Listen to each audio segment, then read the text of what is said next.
NTPC Farakka में शनिवार को पत्रकार सम्मेलन का आयोजन किया गया। इस अवसर पर Ramakant Panda, HOP Farakka, Vijay Manjul, GM, ONM, Satish S, GM, B और ENJ, NK Sharma, GM, operation, PV Kameshwar Rao, GM, maintenance, Alok Kumar Ranveer, HOHR, BK Kejriwal, AGMTS उपस्थित थे। इस अवसर पर एनटीपीसी फरक्का 2023 के तहत उपलब्धियों की जानकारी दी। खबरों को देखने के लिए हमारे YouTube चैनल खबर आज सभी सब्सक्राइब कीजिए, लाइक कीजिए और शेयर कीजिए। और अंत में एनटीपीसी फरक्का की तरफ से सभी मीडिया प्रतिनिधियों का हार्दिक स्वागत है। इसी ओकेजन पे मैं कुछ पंक्तियां आपके लिए कहना चाहूंगी।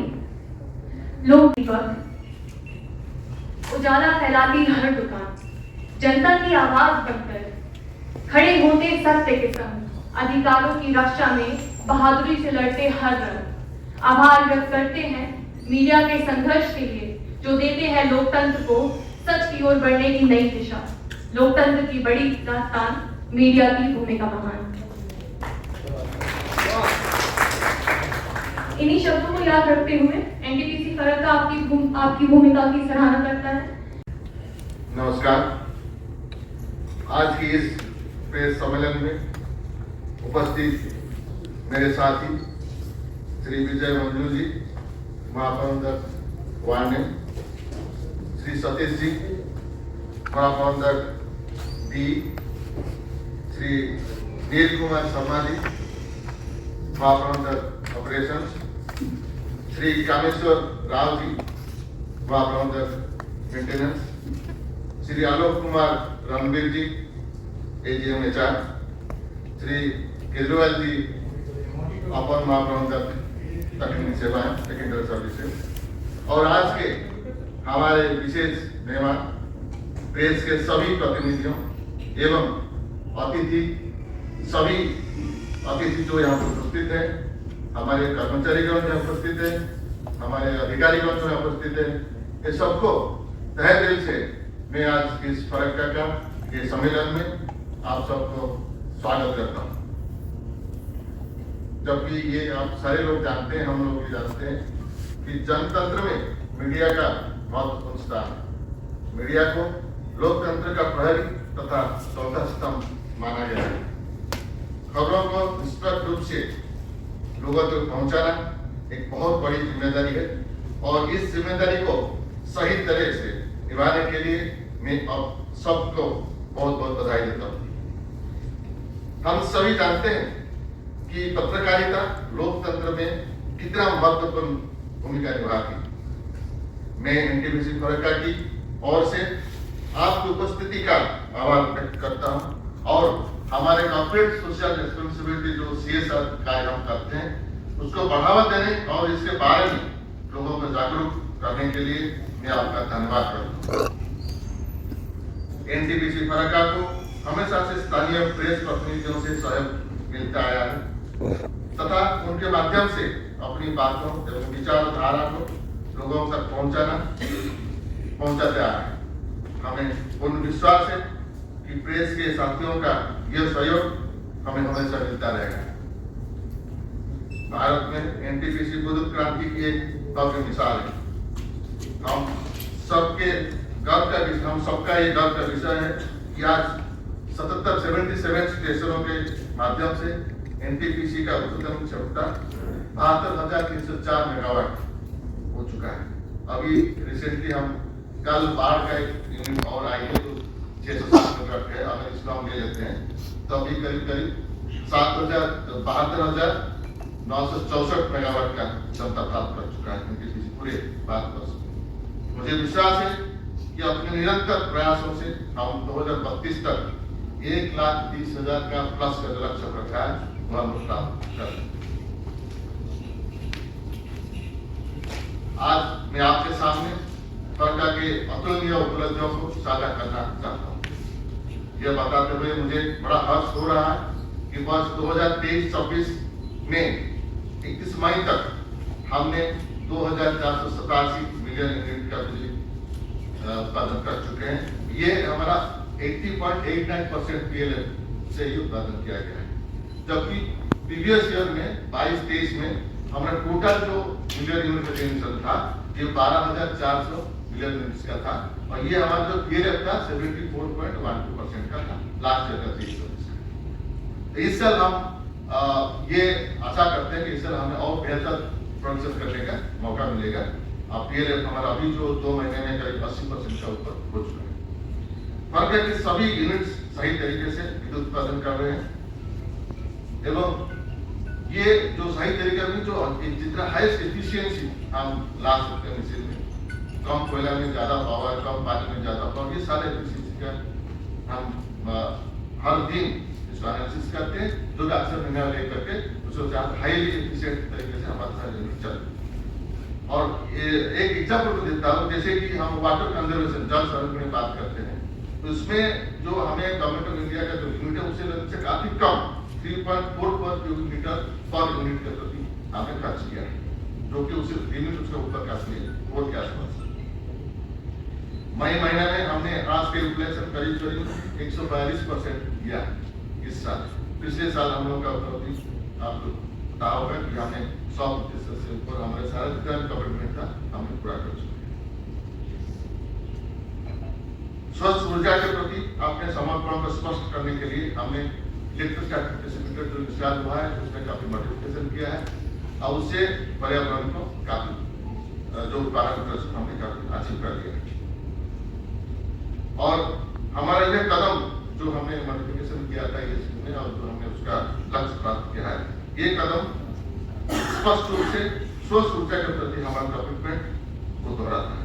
गर्मी का मौसम में भी नए जल पंपों की मदद से स्थिर जल आपूर्ति, मतलब क्या आता है जो यहाँ पे समर सीजन में मई से लेकर के मई और जून तक पानी कम हो जाता है हमारे फिल्टर केनाल, तो उसको स्थिर मैंने जो जनरेशन को स्टेबल रखने के लिए हमने पंप अलग से लगाए हुए, उस पंप से पंपिंग कर इस बार हमारे कोई भी उत्पादन में कोई भी मैंने बाधा प्राप्त नहीं हुआ। और हमने अभी अपने एक जो 2 लेन ब्रिज का आपने देखा होगा, अभी उसमें काम चल रहा है, तो बहुत जल्दी हम स्टूडेंट में पब्लिक बोल देंगे, हम पूरी कोशिश करेंगे जल्दी से बोल देंगे। पर्यावरण संरक्षण के प्रति हम सदैव भी सजग हैं एवं पर्यावरण के संतुलन को बनाए रखने के लिए आवश्यक कदम उठाते रहेंगे।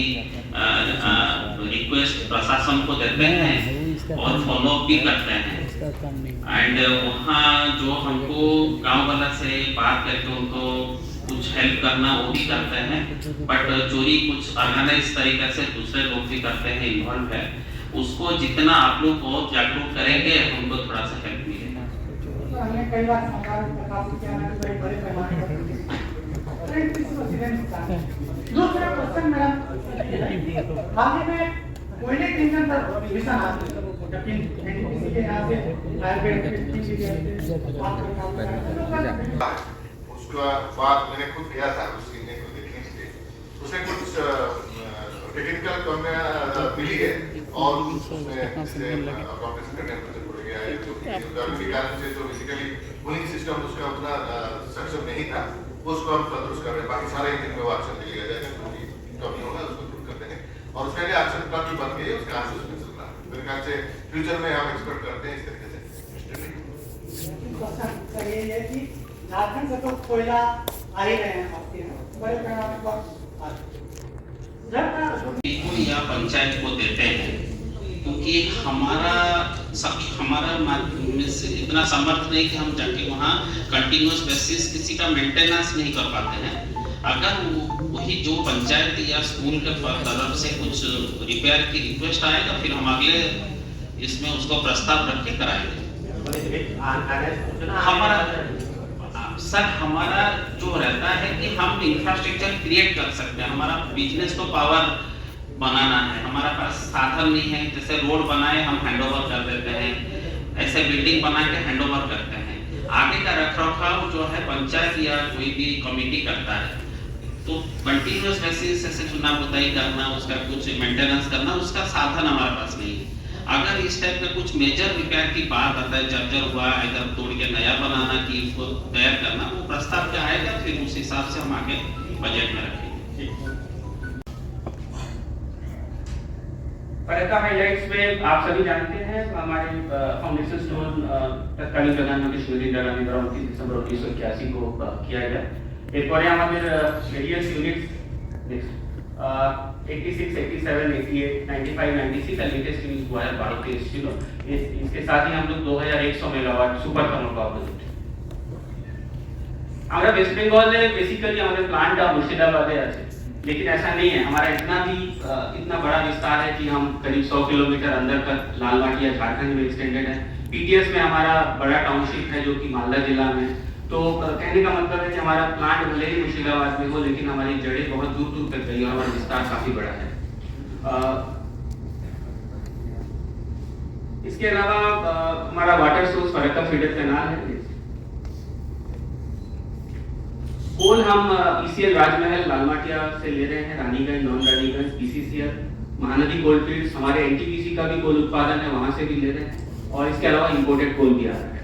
हमारा वाटर रिक्वायरमेंट करीब 3300 क्यूसेक का है और हमारा प्लांट टाउनशिप और डाइक लगभग 3000 एकड़ और एमजीआर में करीब 1300 एकड़, लगभग 4400 एकड़ करीब जमीन हमारे पास पश्चिम बंगाल और झारखंड को मिला के है।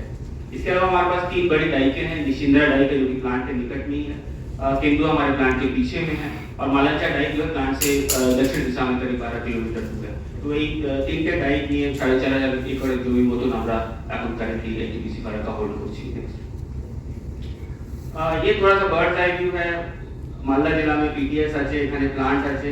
অফ কোর্স ঝাড়খণ্ডে আমাদের ইকুয়াল 100 কিলোমিটার এর মতন रेलवे लाइन গেছে যেটা ओन्ड ऑपरेटेड बाय एनटीपीसी। और इसके अलावा हमारा PTS 3 township, field hostel, PTS and PTS dyke है। ये दिखा रहा है हमारा फरक्का का विस्तार कितना है। नेक्स्ट थोड़ा सा हाइलाइट्स में आ रहे हैं। जैसे आप बता रहे थे वित्त वर्ष 22-23 में আমরা 12402 মিলিয়ন ইউনিট জেনারেট করেছি। আমরা কারেন্ট আপনারা সবাই জানেন এখন পাওয়ারের ডিমান্ড খুব বেশি। 80% এর পিএলএফ এর প্লান্ট চলছে লাস্ট 2 মাস ধরে। তো আমাদের coal stock 4 lakh metric ton আছে, কোলের কোনো অসুবিধা আমাদের নেই। Ash utilisation 212%। আমরা যত অ্যাশ গত বছর জেনারেট করেছি তার দ্বিগুণ অ্যামাউন্ট আমরা ট্রান্সপোর্ট করেছি। এত বড় কাজ এটাতে হয়েছে। আমরা ডাইক থেকেও অ্যাশ নিয়ে গেছি, মানে পুরনো অ্যাশ যেটা ডাইকে আছে সেটাও চলে যাচ্ছে আর অ্যাশ জেনারেশনও চলে যাচ্ছে, মানে যা জেনারেট হচ্ছে সেটা দিচ্ছি। এটা one of the highest percentage NTPC তে। টপ 4-5টা প্রজেক্ট 212% এর মতো অ্যাশ নিয়ে গেছে, তার মধ্যে আমরা আছি। रिनोवेशन एंड ईएसपी हमने किया है। हमारा ईएसपी आप देखेंगे पहले से बहुत क्लीन हो गया है। एमिशंस के स्टैंडर्ड्स আগে যা স্ট্যান্ডার্ড ছিল ওখান থেকে অনেক নেমে এসেছে স্ট্যান্ডার্ড 150 পিপিএম চলে এসেছে, সেই জায়গায় আমরা পৌঁছে গেছি।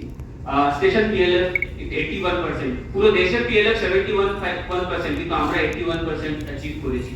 So this is one of the achievements of our NTPC Farakka. Next এখন যে ব্যাপারটা আমরা 2-3টা প্রেস মিট আমিও দেখেছি, ওখানে আপনাদের কোশ্চেন থাকতো ইন্ডো বাংলাদেশ ট্রিটিতে জলের অসুবিধা হয়, तो उस समय प्लांट बंद करना पड़ता था, बांग्लादेश को पानी देने में फीडर कैनाल में कम पानी आता था। तो हमने ये कैनाल सिस्टम बनाया। आप लोग जस्ट बाहर जिस गेट से एंटर किए वहाँ देखिएगा कैनाल सिस्टम आ गया है और हमने इस सिस्टम को इम्प्लीमेंट कर लिया है। इस इम्प्लीमेंटेशन की वजह से जो इंडो बांग्लादेश ट्रीटी में पानी का संकट होता था, पानी गिर जाता था, জল কমে গেলে জেনারেশন এফেক্ট হতো। 2016 তে জেনারেশন 0 হয়ে গেছিল। সেই জিনিসটাকে আমরা এখন অ্যাড্রেস করে দিয়েছি। আপনারা ফিডার ক্যানালে দেখবেন বার্ড মাউন্টেড পাম্প এসে গেছে, সেই জল আমরা ট্রান্সপোর্ট করেছি সিডব্লিউ ইনটেকে, একদম ফটো আছে। আর এমনি আমরা ওই জিনিসটাকে কন্ট্রোলে নিয়ে এসেছি। তো এটা আমাদের इंजीनियरिंग डिजाइन যেটাকে সাইট খুব ভালোভাবে ইমপ্লিমেंट করেছে। इसके साथ ही हमने ये बड़ा जो प्रॉब्लम फरक्का फेस करता था गंगा के पानी के लेवल को घटते देखते हुए, वो एड्रेस हो गया। ये बड़ी बात है। ठीक है, उसके लिए नहीं है कोई दिक्कत। आपको मालूम है कि अभी फ्लू गैस डिसल्फराइजेशन एक तकनीक आती है सल्फर को हटाने के लिए। इसके लिए गवर्नमेंट ऑफ इंडिया का इनिशिएटिव है, एनटीपीसी के सारे प्लांट्स में एलईडी लगना है। एक बहुत बड़ा इंटरवेंशन है। মোটামুটি 1200 কোটি টাকার কাজ, এটা অ্যাওয়ার্ড হয়েছে এবং চলছে। আপনাদের বলতে চাই हाँ, वो एक सिंगल चाबी है मेरे डिक्की में, 3টে চিমনি আছে। আরো 3টে चाबी डिक्की में है, केवल ग्रिल वाला चाबी तो डिक्की में मेरा नहीं पता सकता। এই 3টে চিমনি কনস্ট্রাকশনে যেটা আপনি গোল ডান দিকে ফটো দেখতে পাচ্ছেন, স্টেজ 1 চিমনি অলরেডি মাটির উপরে চলে এসেছে, রাফট হয়ে গেছে, এখন শেল হবে, বাকি দুটোতে কাজ চলছে। এফজিডি একটা বড় কাজ, যেটা আমরা মোটামুটি 2025 অবধি এটাকে অ্যাচিভ করব, টার্গেট আমরা নিয়েছি, government of India target, pollution control বোর্ডের টার্গেট। তো এটা একটা বড় প্রজেক্ট যেটা চলছে ফারাক্কাতে, প্রায় 1200 কোটি টাকা এটা চলছে। এই ইস্যুটা আপনারা সবাই পরিচিত, আমরা জানি। এই ব্রিজ ফিডার ক্যানাল ব্রিজটা এইবারে এসে গেছে, লঞ্চিং কমপ্লিট হয়ে গেছে। এই फीडर कैनाल दुधारे छाका मानुष दोनों तरफ रहने वाले लोग फीडर कैनाल के बहुत दिनों से हमारे पास सिंगल रेल ब्रिज था और ये ब्रिज अब लगभग कंप्लीट हो गया है। इस ब्रिज के आने से दोनों तरफ के जनसाधारण को बहुत ही लाभ मिलेगा। इसके अलावा ये रास्ता आप सब लोग जानते हैं कि झारखंड के लिए भी जाता है, इससे भी वहाँ के ट्रैफिक को बढ़ावा मिलेगा। और ये ब्रिज हमारा आप लोग देख सकते हैं फाइनल रोड वर्क अभी हम लोग कर रहे हैं, WMM और उसका काम चल रहा है। बहुत शीघ्र it will be open to traffic, बहुत जल्दी हम कर लेंगे। एक बड़ा अचीवमेंट हमारा साल का रहा है जहां हमने इसको अचीव कर लिया और इसके साथ ही ये 2 लेन ब्रिज बन के अब तैयार हो जाएगा। ये आप सब लोगों ने इस ब्रिज के लिए बहुत कुछ किया है। हमने